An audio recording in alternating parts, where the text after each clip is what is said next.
I remember coming down what was probably the most technical section of the race, and then suddenly hearing footsteps of Murry fast approaching from behind, and he just went past me like I was stood still on the roughest section.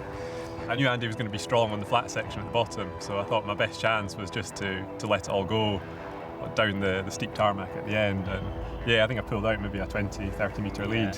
It was all the way down the mountain. We're swapping and changing places for second, changing all the way down. 6 or 7 times, wasn't it? Yeah, 6 times I believe in total. That.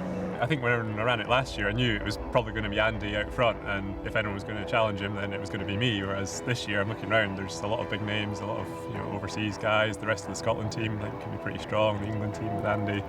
Yeah, it's going to be a real tough race. Am I right in thinking that your girlfriend's actually running the race for the first time this year? Yeah, that's right. She's looking forward to the climb and a bit apprehensive of the descent. Well, let's hope that this year's race is as exciting as last year's, and I wish you both the very best, and we'll have a chat later on. Thank you. Good stuff. Well done.